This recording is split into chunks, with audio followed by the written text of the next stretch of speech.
नमस्कार. मराठमोळी जीवन चॅनलमध्ये तुम्हा सगळ्यांचं मनापासून खूप खूप स्वागत. उन्हाळा चालू झालेला आहे. मुलांना सुट्ट्या घरी असतात. रोज काही ना काही वेगळं जेवणामध्ये बनवायचं असतं. उन्हाळा चालू असल्यामुळे चिकन मटनसुद्धा आपण कमी खाल्लं जातं, कारण त्यामध्ये खूप उष्णता असते. त्यामुळे अशा वेळेस पर्याय म्हणून आपण सुक्या मच्छीचा वापर इथे केला जातो. तर आज आपण इथे सुकट चटणी कशी बनवायची ही रेसिपी बघणार आहे.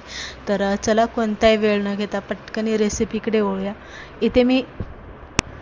इथे मी सुकट घेतलेली आहे. सुकट जी आहे जरासा मोठी सुकट असते ती मी इथे घेतलेली. व्यवस्थित आपल्याला पाकडून घ्यायची. स्वच्छ असल्यामुळे जास्त तिला मला स्वच्छ करायची किंवा निवडायची गरज पडली नाही. कांदा कोथिंबीर इथे बारीक चिरून घेतलेला आहे. सगळ्यात पहिले आपण इथे सुकट भाजून घेणार आहे. भाजल्यामुळे काय होतं, सुकटीला अशी ओलसरपणा येतो जरासा, आणि त्यामुळे काय असतं की त्याला जी समुद्राची रेती असते ती सुद्धा इथे चिटकलेली असते. भाजल्यामुळे ती रेतीसुद्धा खाली पडली जाते. सुकटला जो वास असतो तो वाससुद्धा इथे भाजल्यामुळे कमी होतो, आणि ओलसरपणा जो असतो ना तो सुद्धा इथे निघून जातो. त्यामुळे सुकट भाजले की खायलासुद्धा चवीला लागते ती, आणि अगदी पटकन शिजलीसुद्धा जाते. तर इथे आपण सुकट भाजून घेतलेली. गरम असतानाच त्यामध्ये आपल्याला पाणी घालायचं. तुम्ही इथे बघू शकता. गरमीमुळे काय होतं, पाण्यात जर सुकटीचा एक लालसर कलर असतो ना तो लगेच तुम्हाला इथे पाणी दिसेल बदललेलं, तो लगेच सुटला जातो. दुसरी गोष्ट म्हणजे रेती जी चिटकलेली असते ना ती ओलसर गरम सुकट असल्यामुळे पटकन पाण्यामध्ये ती सुटली जाते. गाळणी घेतलेली आहे. गाळणीतून आपल्याला व्यवस्थित 2-3 पाण्याने ती धुवून घ्यायची आणि अशी निथळून घ्यायची. म्हणजे त्यातलं पाणी जे असतं ना ते लालसर पाणी ते सगळं इथे निघून जातं. त्यानंतर ना कढईमध्ये मी पळीभर तेल, मोठी एक पळी घेतलेली. कढईमध्ये तेल गरम करायला ठेवले. गरम झालं की जिरी मोहरी मी इथे तडका दिलेला आहे.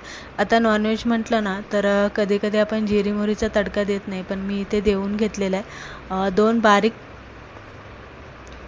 कांदे इथे चिरून घेतलेले. कांदा हलकासा लालसर असा परतून द्यायचा आपल्याला.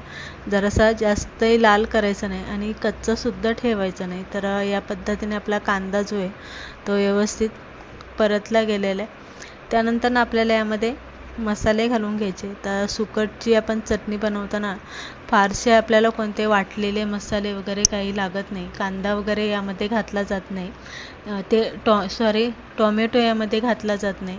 आणि हळद, लाल तिखट, कांदा लसूण मसाला, मिक्स मसाला जो आपण घरगुती बनवलेला असतो तो घालायचा. धने पावडर आपल्याला 1 चमचे यामध्ये घालायची, आणि बारीक चिरलेली कोथिंबीर आपल्याला यामध्ये घालून 1 मिनिटभर बारीक गॅसवरती मसाला आपल्याला इथे चांगला मिक्स करून घ्यायचा आणि व्यवस्थित परतून घ्यायचा. त्यानंतर धुवून निथळून घेतलेली सुकट आपल्याला यामध्ये घालायची. मसाल्यामध्ये व्यवस्थित आपल्याला तिला खालीवर करायची.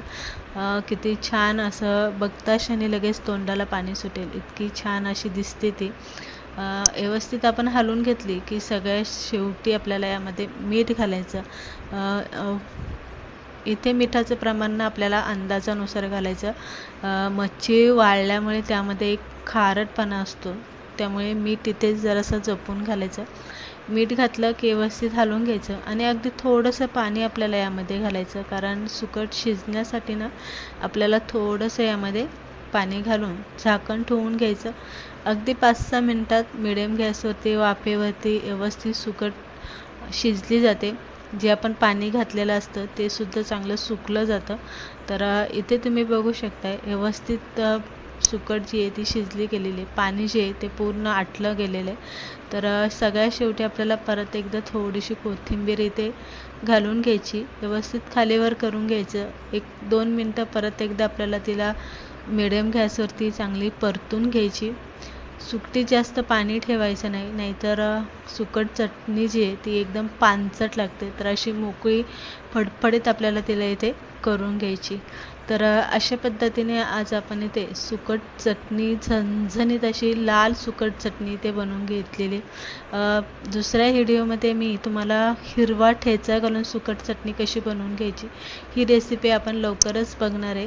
तर चला, कोणत्या रेसिपी कशी वाटली